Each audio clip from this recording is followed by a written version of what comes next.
Welcome to Paranormal Latte Podcast. I am your host, Dr. Kelly Renee Schutz. Sit back and relax with us. Grab yourself a really good drink. Spend an hour and let's delve into a world of chatter about the mysteries of the unexplained. Whether you are a skeptic or a believer makes no difference. It's not always in your imagination. Enjoy your day. Now that was good. We are broadcasting on the United Public Radio and UFO Paranormal Radio Networks 105.3 FM from the Gulf Coast and 107.7 FM in New Orleans. The views and opinions expressed by the host and guests do not necessarily reflect those of the audience, United Public Radio and UFO Paranormal Radio Networks, its hosts, affiliates, and or Paranormal Latte Podcast, Paranormal Universal Press LLC, and Diamond Point Entertainment LLC. This show is pre-recorded.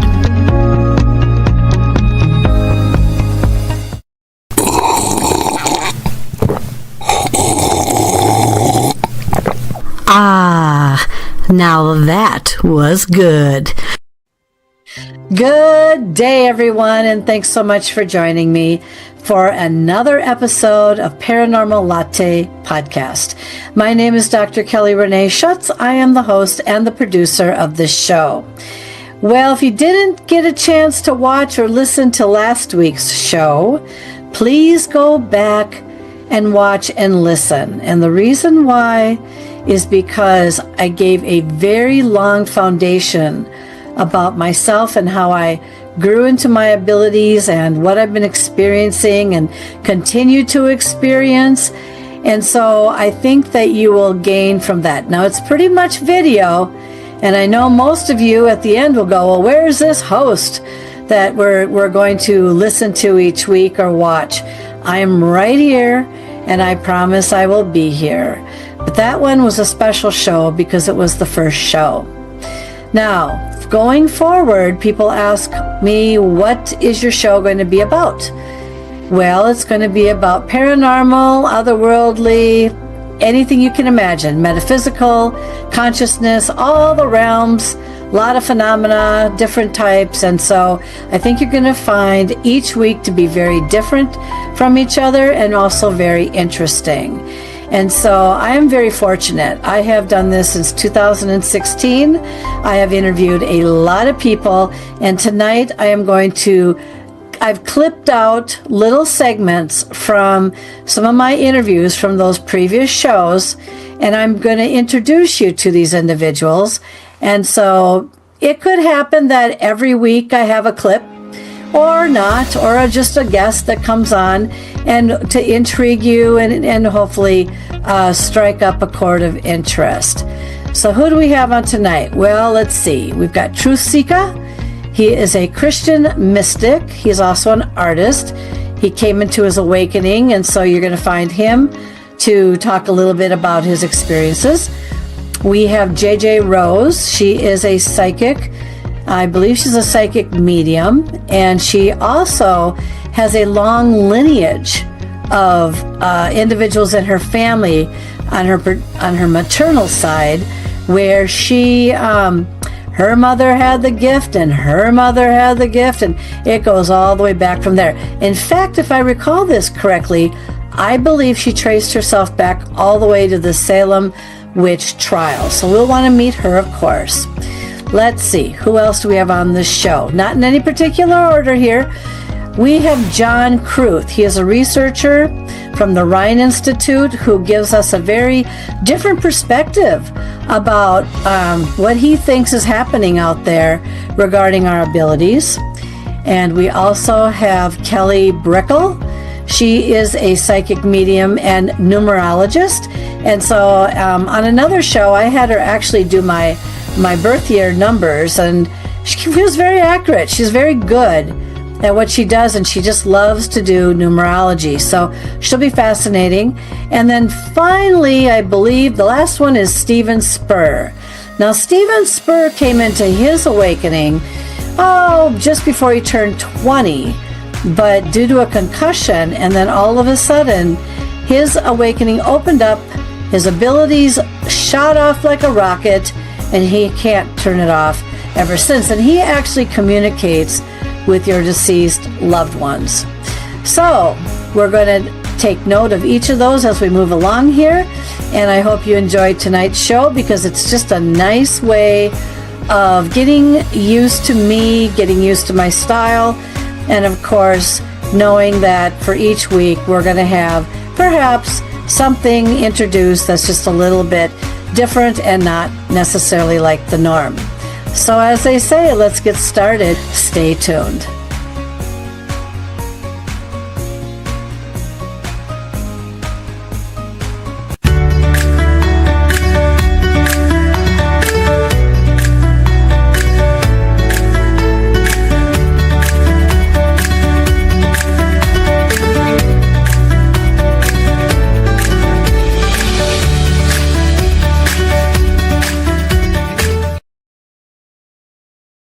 According to my guest this evening, Truthseekah, there are things that you can do on this side of the field that have significant reactions in the spirit realm.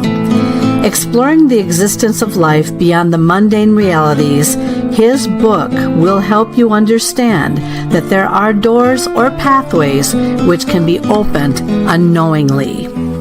Truthseekah is a Christian mystic, Amazon best-selling author, visionary artist, and seer. Also, a songwriter, Truthseekah has released over 200 songs, each one relating to the subject of spirituality. His journey has brought him through research and experience with the occult, paranormal, Christianity, ufology, and the spirit realm.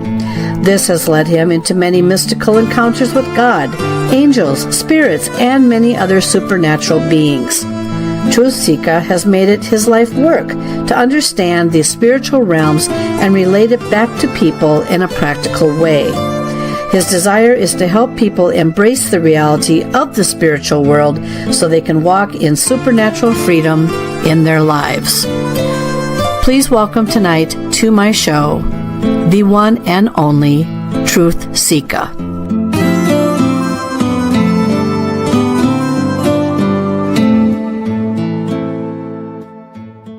We talked a little bit off air about sleep paralysis. Yeah. And I really trace everything back to an encounter that I had when I was around 4 years old, waking up in the middle of the night with beings in my room, laying on top of me in the middle of the night. And I don't know if I was too afraid to speak. I don't know if I couldn't speak. I know I was too afraid to. These huge shadow beings pinning me down to the bed. And I didn't want to move or cough or anything like that, because I didn't want them to know that I was awake and I saw them. So as I began to get a little bit older, but even in adolescence, I think that encounter led to the different movies that I would watch and I would be drawn to with sleepovers with my cousins and friends and stuff like that. Always going to the horror and always going to the paranormal thrillers and stuff like that as a young kid, and watching all of that stuff. So I think I started asking the bigger questions early on, asking that at sleepovers, asking that, telling the story around campfires and stuff. And then eventually you would hear people saying, yeah, well, my dad had it happen to him. And he woke up in the middle of the night and there was this man or this creature in the room. And then, as a kid, you're like, well, tell me more. And you hear different stories. So I trace everything back to that, like why I'm in what I'm into, and still asking those same questions to this day. What was that, Yeah. I have heard one of the things that seems to be a common age, which is real interesting. I came into what I would say my awakening probably around age 3, 4, 5, where I started to realize that things were happening, that I was told by a psychic that she felt that I had already started having experiences at the age of 2. Now, I can't verify that because, obviously, my my awakening became at 3, 4, 5. But you bring up a good point, because it seems like a lot of people that I talk with, they go back to those earlier ages here. But most importantly, what I think is what is on people's mind right now is that when you say you saw these beings, are you able, or do you have recall regarding what you actually saw? No, yeah. As far as what it looked like, it was silhouettes that were darker than the blackest spots in the room, in the shadows. So they were shadows that were darker than the rest of the shadows. I felt their presence on each side of me, pinning me down, but they were just like these big lumps, and they would kind of move a little bit, and just right on each side of my chest. So as far as seeing anything else, and remembering it, I don't. Mm-hmm. Did you ever express this to your parents at the time that you had this type of experience? And if you did, what was their reaction? No, I don't think I talked about it until I was a teenager with my sister. Okay. And she started talking about these kind of experiences too. And I remember her telling me that she was talking to one of her friends late night one night, just talking about God and life and weird stuff, and she told him about my experience. Yeah, my brother had this thing come in the room or whatever, and she was just talking to him, and he started crying like a little baby, started tearing up, getting choked up. She's like, "What's wrong?" Yeah. He said, "Well, I had the exact same thing happen to me as a kid, but I was too afraid to tell anybody that they'd think I was crazy or making it up or something." So, that's one of the reasons why I do talk about this stuff, because you hold a lot of that stuff in. There's really no words for it, even at that young age. It's kind of like this thing almost in hindsight. You're like, hey, what was that? I don't know if that was normal or, and there's a lot of things, I guess, when you're young that happen, and you're like, hey, that's not normal. This is a very interesting clip for a number of reasons. Truthseekah brings up a couple points that many of us can probably relate to. The first thing he talks about is sleep paralysis. And he also talks about this heavy feeling that he had on his chest. So I can talk from experience that not everything is sleep paralysis. And I know that because of the 5 houses that I have lived in, house number 2 became very, very haunted and very nasty at the point that I put it up for sale and left. There was actually, I recognized that there was a ghost in this house, or I brought one home with me from one of my adventure trips. And I befriended it. I said, well, if you're a nice ghost, you can stay here. If you're a mean ghost, you have to go. Well, guess what it chose to do? It chose to act nice to me for a very long time. Don't know if it was jealous or what, but I can also tell you that in investigating the room, it was also sleeping between me and my husband every night. Now, if that's not a little bit creepy, but there was one night when instead of it attacking my husband, turned around and started choking me very, very badly. And I woke up 3 nights in a row, and I never had it before, and I have never had this since. But I woke up, literally gasping for a lot of air, and I actually felt the handprints go around my neck. And so not everything is sleep paralysis. Not only that, I would like to caution you and just tell you it's not good to befriend a ghost in your house, because you don't know what you're dealing with. And I don't know if this ghost was just friendly for a while and turned mean, or if something else came in and it just decided to get rid of the other one and take its place. It's really hard to say what exactly I went through on that one. So I'm just cautioning you on that. Another thing he brings up is these dark shadows in the room. Yep, I have dealt with a minimum, anyway, that I can recall, 4 now. I'm just remembering another one. There were 4 dark shadows it's darker than dark, which is how it's described when a person actually sees a dark shadow entity. I've seen a wisp go across my hallway, about 2 feet tall, darker than dark. Went into my husband's office. That's one. I photographed one in an antique train car a year ago, actually, almost to the day. There was one in a church that actually tripped me as I was leaving it. I was there preparing to photograph a wedding, and it was dark, and you think a church is safe, and it's not always safe. And then the other one was in Europe, in one of the places I stayed at, where I actually saw one drift across my room in the light of my computer. So that was very interesting. And the third point that he brings up, which I thought was very interesting too, was that as a child and whomever, even now, even as adults, a lot of us hold this stuff in. We don't talk about it. We don't want to be known as anything, a little odd, crazy. But there are more people out there that have had these experiences but are too afraid to bring them up because, again, sometimes this is religion-based, and if you start bringing them up and talking about it, then all of a sudden some people believe that you can actually make it worse. And so I thought these were very interesting points that he brought up. All right, stay tuned. JJ Rose is up next.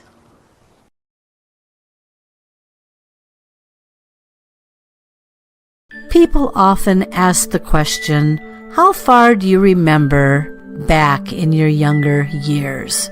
And the answer is usually, perhaps maybe around anywhere after 3 years old. But my guest this evening has one up on many. At the young age of 6 years old, my guest this evening, JJ Rose, was already coming into not only her awakening, but her special gifts passed on to her. JJ Rose is a medium. She is a psychic. She's an energy clearer, an entity remover. She knows a lot about psychometry, telepathy, dream precognition, and she is not only a white witch, but she is a non-denominational ordained minister. JJ believes her God, Spirit, and universe guides help her in what she is needed for. May that be giving a message to somebody, or may that be a healing where someone is in distress and they need to have better understanding of their situation. JJ is also an empath, someone who can feel the stresses and the strains and the happiness of what others have a tendency to give off within their own energy fields. JJ's goal is to help others learn more about themselves so they can be self-reliant in their own intuitions. JJ feels her specialty is entity and energy clearing and entity removal. Yes, as in exorcisms. We had a lot to talk about this evening, and it was a very interesting discussion from top to bottom. So please sit back and enjoy and meet my special guest, JJ Rose.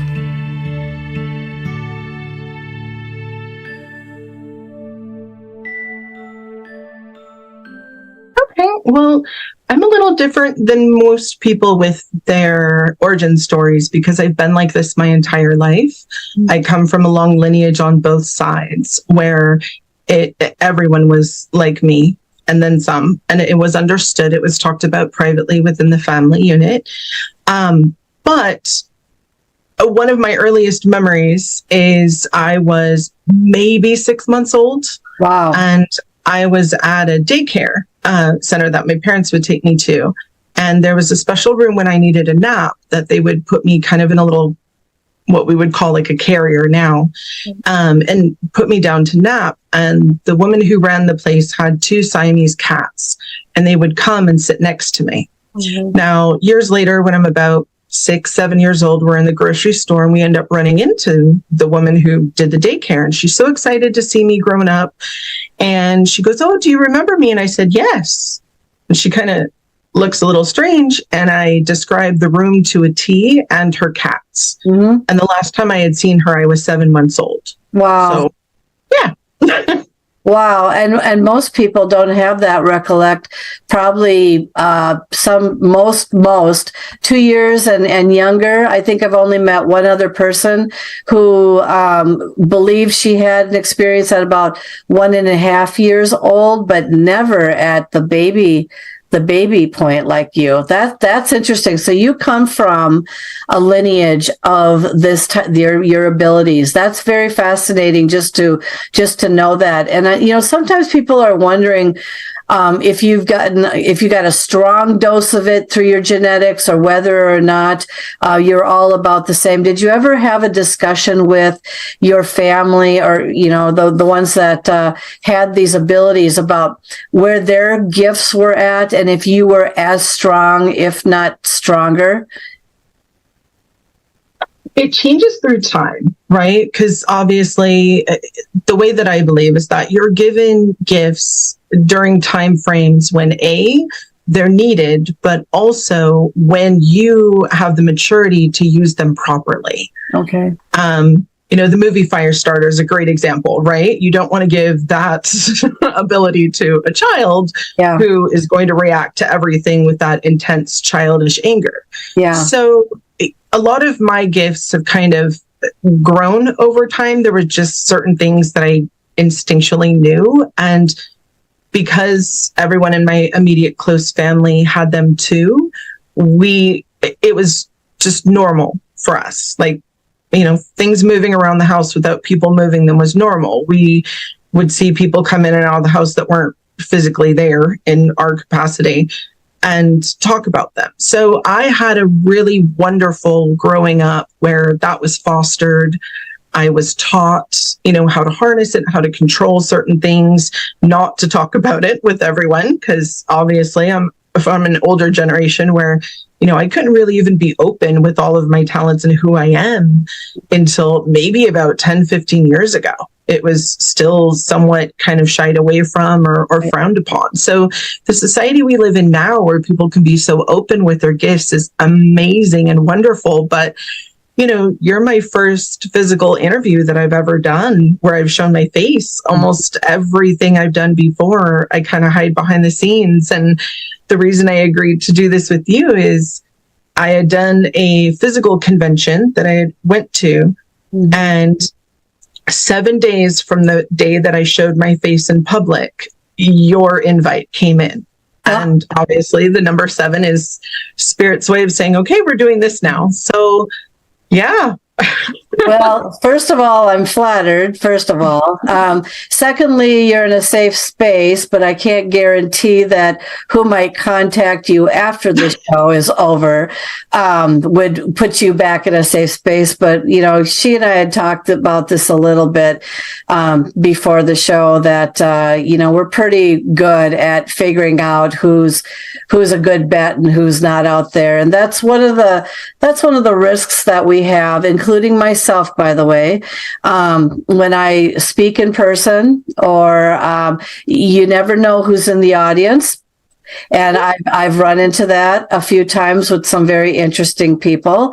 And also, even when my shows are just over like regular radio shows as well, because I also, like you, have actually been very shy about coming forth, even with myself over time, because my background would not allow that. I mean, working in law and then working as a college professor, sorry, you don't talk about it. Yeah. Although my gifts were really rampant in the college classroom, which I talk about once in a while, it was very difficult to live that life, knowing things that were happening around me there. So I congratulate you on being on a safe show. You'll be okay. Just air to caution once we're done, depending on who wants to reach out. So let's... Duly noted, and thank you. Yes. Well, do you find that your gifts are more on the maternal side, or did it not matter? I've been hearing lately maternal. Where do you think which side do you think yours came from? Both. Oh, definitely both. The fact that It's interesting because we've kind of traced it back, and my parents would have met one of 8 different ways. Okay. There were so many interesting kind of collisions there, just with people they knew and their paths, how they crossed. Mm-hmm. So I was kind of inevitable. I always joke that if I had come out with no gifts whatsoever from the lineage I'm from, I would have known I was adopted. So, yeah, probably, right? Yeah. But the gifts were extremely strong on both sides, and going back generations. I know many stories from both lineages. My mother's side, we actually found out, I found out some years ago watching the History Channel that I'm a direct descendant from one of the women who was hung in the Salem witch trials. I was wondering about that. Yeah. A little bit of a touchy topic for me in the past. I've always felt some kind of way about that. But when I started researching even more, I found out I was actually related to 3 people from that time period, because, they were settlers, right? So there weren't a ton of them that came over, and everyone was kind of related to everyone. Mm-hmm. But that definitely explained my passion for those types of atrocities and making sure that people would understand, why are you scared of the witches and not scared of the people that were burning them, based off what a 12-year-old child stated. Yeah, interesting. And also, I'm wondering, how is your experience going through school? Because, it was the same. Now I wasn't aware. My judgment and everything, just kind of my perceptions kind of developed over time. So now I'm able to look back and I'm able to identify better what was actually probably an experience and what was not. But back then, everything was discounted in my day. It's your imagination. This doesn't exist. Don't talk about it. The whole 10 yards. And religion was the base of which I grew up. Now it's a little bit more spirituality. We have, a lot more things now, which I'm glad about because it's helpful. But the stuff that might have happened in high school or even whatever, I just discounted as being just me. How did it feel for you growing up in your teen years and stuff and knowing you had some of these gifts? Well, again, I hearken back to, because it was talked about from a very young age in the family to kind of keep certain things private. Mm-hmm. There were very few people who really knew the extent. And even still, there's people that I've known since I was in, grammar school who still don't even fully comprehend everything. Mm-hmm.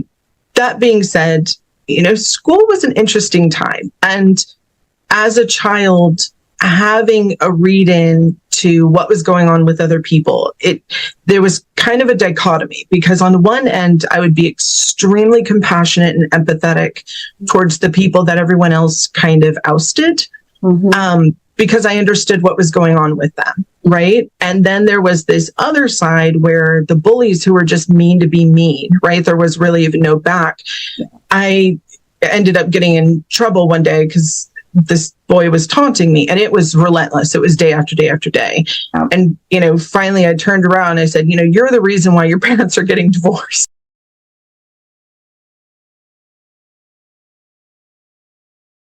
For those of us who have experienced unexplained situations that we have passed off as hauntings, apparitions, telepathy, clairvoyance, premonitions, dreams of the future, magical influence, etc., we belong in a special group. Yes, we do. We have experienced what my guest this evening, John G. Kurth, would call exceptional experiences or exceptional phenomena. Exceptional experiences are also called supernatural, extrasensory, magical, paranormal, or spiritual. They can occur unexpectedly and without obvious causes. And to add to that, they can also be triggered by practices such as the use of a Ouija board, automatic writing, or meditation, and can occur after contacts with healers, clairvoyants, or participation in spiritual events or religious groups. Let's turn our focus now to John G. Kurth. John is the executive director of the Rhine Research Center in North Carolina and the founder and education director of the Rhine Education Center, also residing in North Carolina. His 20 years of professional technology experience and 10 plus years as a professional researcher provide a unique insight into the integration of technology and parapsychological research, where his research includes explorations into subtle energies of the body, including psychic healing, the energy behind psychokinesis, poltergeist activity, and other unconscious effects on electronic devices, and measurements of biophotons, otherwise known as ultraviolet light, from energy healers. We had a lot to talk about this evening, so sit back and put on that thinking cap, because we're going to go on a bit of a journey. And indeed, if you are what he calls an exceptional experiencer, you will want to take note of all the different illustrations we talk about in this show tonight. Please welcome my guest, John G. Kurth.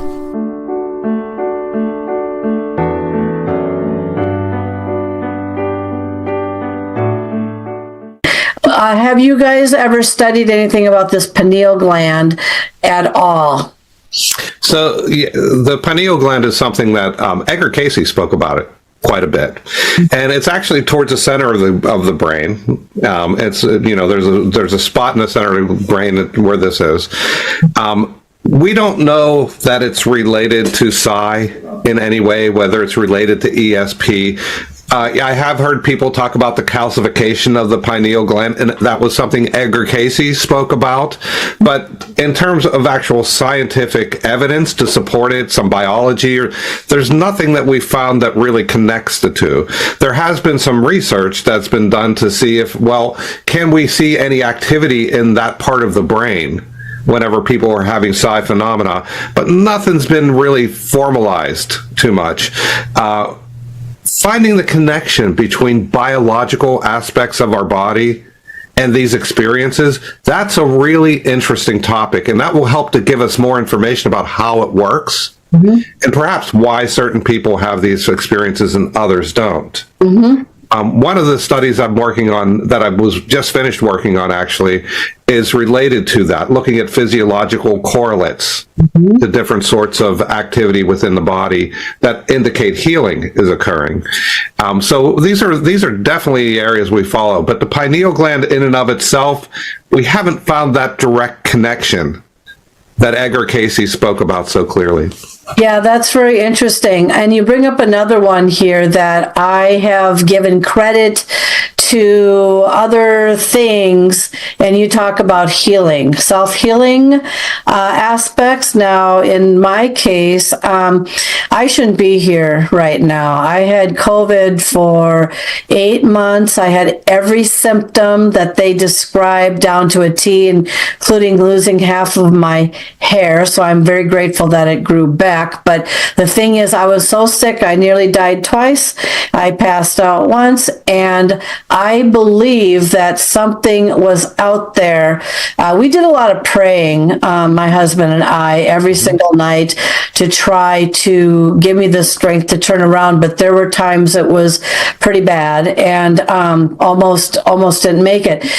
And now to this day, when I look back, I'm not sure, a lot of people say, well, I give credit to God. I give credit to my higher powers. I give credit to something else.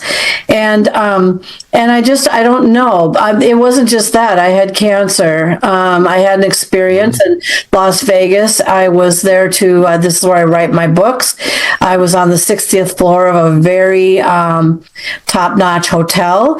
And I looked out the window one night and I said, and I was there by myself because that's what it's easier for me to work. But I looked out the window and I said, maybe I will see a UFO flying by tonight or something crazy like that. Well, within 15 minutes after I said that, my room started to act up. Lights were flickering. Mechanics were not working. Nothing electrical was turning on anymore. And I found myself blacking out and then waking up the next day feeling incredibly refreshed, like something had cleansed me. And went home. 2 months later, they discovered cancer in me, but the doctor said that I was a miracle, that they discovered that. Had a psychic over to my house because I was having a lot of poltergeist activity in my home that was very noticed, and she brought up this thing about, a couple of years ago, you were in a hotel room and you had a visitation by something extraterrestrial that was there to clean your blood. And I'm like, oh my goodness. So you see, and who do I give credit to? God? Do I give credit to myself? When the doctor said, you're a miracle, you are a miracle, I scoffed at him, and then he basically put his face right in 2 inches from mine and said, "You're gonna have to listen one more time here. You're a miracle." So I'm gonna throw this back at you, John, because these things lead people into confusion. They don't know where the healing might be coming from. They don't know if it's within themselves. They don't know if they should thank God or something outerworldly for helping to save them. And my list continues with being saved and healed. But now I'm going to have you take it from there. So it's interesting you should ask me this, because I'm teaching a course right now on energy healing and psychokinesis. And my next class that I'm going to be teaching this week is all about the different methods that people approach healing from. Everything from Reiki to healing touch to therapeutic touch to there's Qigong. All of these have different mechanisms and different ways that they approach healing. When you're talking to healers, they'll often talk about themselves as if they are providing energies or providing something to another person, sending some healing activity or healing energies to another person. In those cases, sometimes the healers feel like they are the agent of healing and sending it. At other times, some healers look at it as if they are a channel. Mm-hmm. And that there's an outside entity or outside agent, whether it be God, whether it be, the Pleiades or whatever it might be, that is coming through them and directing the healing. A lot of people talk about the Virgin Mary sending healing energies through them and bringing that to another person. So this is just another channel or another way of exploring the same phenomena. There are other people who believe that all healing is self-healing. Mm-hmm. And there's a man named Bill Bankston who has done some amazing work in healing recently, looking at mice and using energy healing on mice, and actually, it sounds crazy, but curing cancer in mice. And not only curing it, but then the mice cannot be infected with cancer. And this is very, very hard science that he's doing with this. Using energy healing, or using an energy cure is what he would call it. But he says there's no energy involved. It's actually people or mice are healing themselves. And all he's doing is providing the environment to allow it to happen. Mm-hmm. So by presenting some information to the individual who is the target of the healing, giving them some information that allows them to be comfortable with having the healing happen themselves. Health is the natural and perfect state of a human being. When people come to realize that, he offers whatever they need to reach that state to allow the healing to occur. Mm-hmm. So these are different ways that you can look at healing. Now, do you relate it to somebody else? You can. From my perspective, if the healing happens, I'm happy. I don't care where it's coming from. I'm just happy that it's happening. I'm happy that it's helping people, and I hope that it continues. So be grateful for what's occurring. That's what I would say. Just be grateful.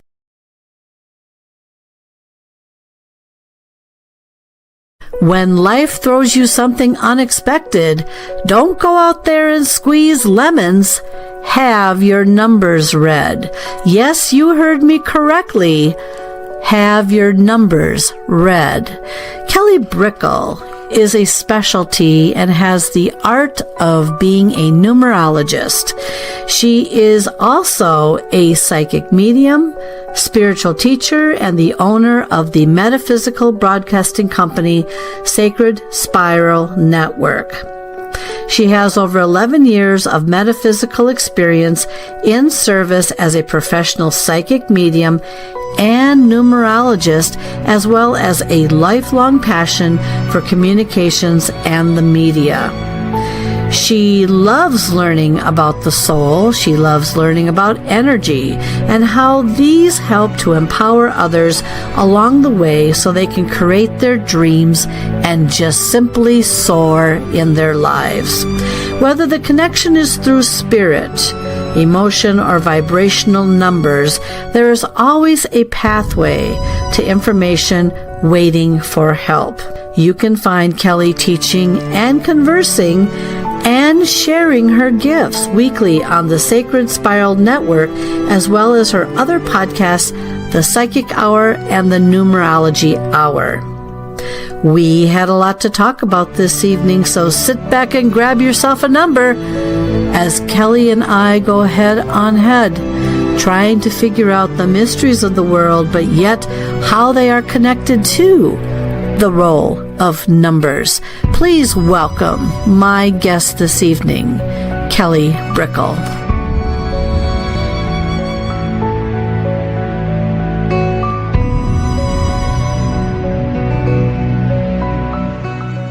Because I know there's a difference between a psychic and a medium. Could you explain the differences between them?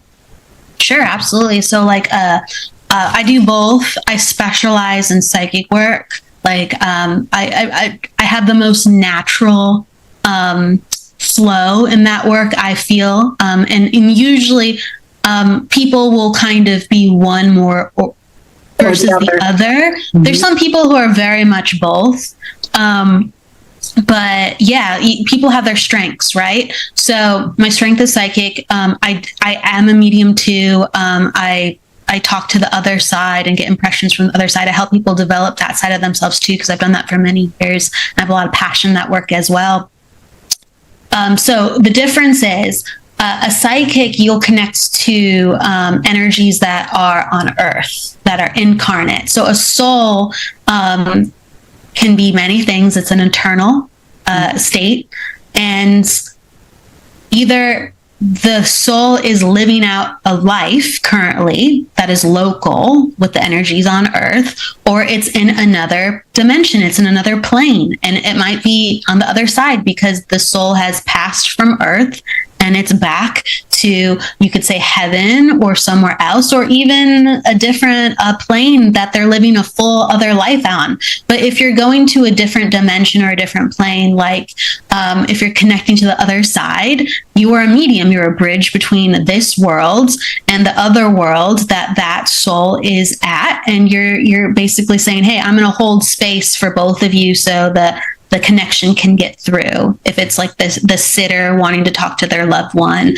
or a soul coming to talk to their loved one, you're going to say like, hey, I'm aware of both of you, so I'm going to help translate. I'm going to help hold space so you can communicate.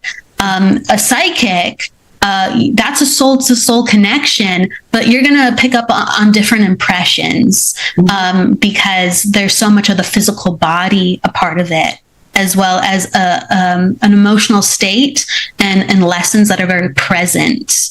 You know, you don't go over someone's full life necessarily as much. Sometimes you do, but the healings and the reasons and the type of energies are just different versus someone who is present as opposed to someone who is in a different plane. Mm-hmm. Would you say that you have most of the clairs? When we talk about clairs, we're talking about clairaudient, which is your ability to hear, clairsentient, which is your ability to feel, clairvoyant, which is your ability to see the future. I know there's a clairsentient. I don't know if that also goes with your ability to sense and or whatever. Would you say you're all of them? I think everyone is. Honestly, it's just a matter of what in our awareness and understanding has unlocked that for us. I think everybody has access to any type of energy stream. It's just we're predominant in things. I started out when I got into this work. Once I started getting the ball rolling, I started being very, very visual. In the beginning, it was like a knowing. It's like, I just kind of know something. It wasn't necessarily feeling based. It was just like, it's in my head. Let's talk about it. Right. And then it developed into, like I said, the visual. And then now, like, I'm very feeling based with physical, like sensations as well, or emotional feelings as well. And I get sound. But all of that was kind of there before, but, it was just one was more heightened and one more had my attention primarily. But honestly, I feel like everybody has all of them. That's just my personal. Yeah, well, and some people have them and they just don't recognize them, or they're too distracted to think about them. They just, kind of go by the seat of their pants. And I couldn't agree with you more. It's just like, I don't know, not everyone is made for this type of work.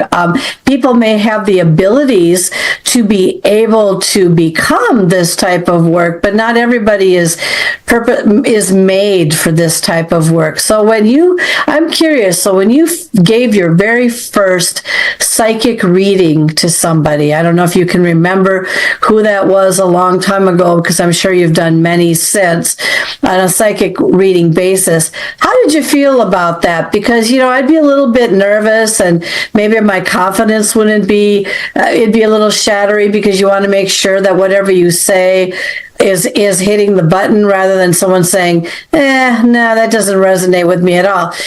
Tell us a little bit about that experience when you first had that first one and how you felt and all that. Yeah, everyone's so different within that. I know many people who, they turn off their brains, so they just go, it just kind of happened. And then some people are very cognizant of what their brain is doing while that's going. Again, it depends on the personality. And so, like, definitely my problem was I couldn't get my brain to turn off for, a good portion of my life. So now I can turn it off, even though I very much have fun with it. But yes, when I was practicing with other people, and let's say, this is before I became professional, and this was before I became more serious in it. And I was just going, this is a part of me, and I'm aware of these certain things. I would practice in a way where people wouldn't know per se. Like, I would talk to them about their life, and I would just be like, you seem like a really kind person, like, the type that, like, maybe did your grandparents raise you or something? I'd like put it into stories, right, and get them talking. And so, like, I would get validation and I would read people's energy in a way where I was just conversating with them. And that's how I would mostly get away with it. And it wouldn't be like any eyes on me. And then as I was like, okay, well, I have to like represent myself in a way where people know that, this is happening to a certain degree. I didn't make it an emotional thing at first. I was like, hey, can I just like guess the color you're thinking? Or can I like guess something about you? Like, I try to make it like a fun game, and I wanted it to be very evidential, because I did felt like very on the spot. I was really concerned about ethics. When I first got into this, I actually got into it because I was like, maybe I can debunk it to prove that it's not real. Because if it was real, why isn't this out here more? And why doesn't everybody know about it? Because it only helps people. And like, this is freaking amazing, right? Like, so I actually thought when I was younger that honestly people were scamming people more so than otherwise. Yeah. And that still does happen, believe me, but it's like far more people are genuine within this work. And everybody has the ability to grow. It's just society does not teach that, and then people don't think anything of it. I would like practice more evidentially. And then when I got into actually readings and I started getting more comfortable, then I started dropping into like, let me talk about your emotional state more. Let me talk about your life more. So I had a transition with my comfort level, but I always had the focus of let me get something for you so you know it's real, and let me get something where I'm truly seeing a part of your energy.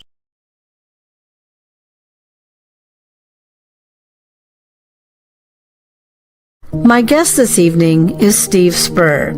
Steve has more than 20 years plus experience as a psychic medium. He connects people all over the world with their loved ones in spirit to bring messages of love and hope. As an evidential medium, he gives you proof that they are alive and well on the other side. He shares names, how they died, birthdays, death days, anniversaries, pets, the cars they drove, what they did for a living, personal belongings, conversations, and stories that no one but family and friends will know. He is a remarkable man with great talent. Please welcome to the show this evening, Steve Spur. So let me backtrack a second here. Did you, when you had your concussion, did they ever declare you physically dead? I don't believe so. Okay. I consider it a near-death experience. Okay. But they just said it was a severe concussion. Yeah. So when they're doing the MRI and they're doing the brainwave deals and they're going like, it's irregular, that kind of thing. Yep. And so I used to think for the longest time that my gifts came to be because of trauma. And that happens a lot. Yep. And I say to most people, you don't have to have severe trauma. Sometimes you can have little bouts of little tiny traumas or things that aren't as real severe, and they just kind of all add up. And then I got to the point where I started to do research and learned about our brains rewiring itself, going into a different safety mode, or rewiring itself because something might be damaged, going into a different I don't know, whatever it is. Did they ever say to you when you had your concussion that your one part of your brain that it was before rewired itself into something else within your brain? They didn't say it. The doctors didn't, but I don't think the doctors believe. I know it did.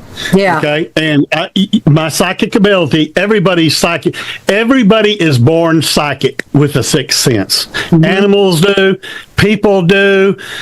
You just are. And you feel things sometimes. And it scares a lot of people. You don't want to believe that you have this skill. You know who's on the other end of the phone before you answer it. Mm-hmm. You know who's knocking on the door before it happens. Mm-hmm. You know some things that are going to happen, or you know about, and things like that. That's all on the left side of your brain. Mm-hmm. Okay. Your right side of the brain is what you memorized in junior high and high school, and all. It keeps you breathing. It keeps you going. Mm-hmm. The artist and the creative people are all using the left side of your brain. Mm-hmm. I believe that when my brain was rewired, they gave me the ability to hear dead people, mm-hmm. that something switched. People can do it taking psychedelic drugs, okay? And your brain chemistry changes, and the electricity in your brain, and then all of a sudden you got a gift that you didn't sign up for, you didn't think you signed up for, mm-hmm. okay? And you got this ability to talk to dead people like I do. And we hear of these things happening in various ways all the time. Some people, I was just asked this recently if I had ever an electrical event, because I went and had a regression done, because obviously I'm a beacon. So right. Wherever I am, something is coming to me or happening to me, and I recognize that it's not something out of the normal or whatever. And so I was asked if I had ever been hit by lightning lightning. Some people get hit by lightning and die immediately, and maybe they come back, or then all of a sudden they discover they have these wonderful gifts, or what we might say is annoying gifts. Because then there was a time, though, Steve, when I said, well, you know what? Maybe it's my genetics. Maybe my genetics are just so good compared to, and I believed that when I was younger, because guess what? I had no reference back then about psychicness or paranormal or anything like that. I just thought ghosts were something you saw on TV. But, so there's all kinds of different types of events that can occur that can wake up your brain in a way. Go to a deep depression. Exactly. Having someone so close to you die, and you're in such a deep depression. Yes. There's no pills, there's no talk that's going to bring you back. And that person you were close to comes back to communicate with you, to tell you, hey, it's okay. It's going to be all right. And then, I know a bunch of mediums that happened to them after a bunch of loved ones died, and all of a sudden, hey, they can talk to dead people now. So let's help some other people talk to their departed and give them hope and know that they're not alone in this life. Everyone on the other side can see the good, the bad, and the ugly, everything that we're doing, So be careful how you're talking. And do you want to talk that way in front of your grandma? Because she's hearing it all now, baby. Yeah, that's the one thing I try to tell people, too, is that when someone is on their deathbed and they go into a coma, or whether they are unresponsive or they appear to be unresponsive to the point where they can't speak anymore or communicate in some way, be very, very careful, because they can still hear you. You may not think that they can hear you because they might be, they're giving these snoring sounds and all that. They can hear you. They're going through the death process, which can cause that once in a while, these disturbing noises that come out. But the thing is when I have a question for you, though, too. Obviously, you're a tremendous lighthouse.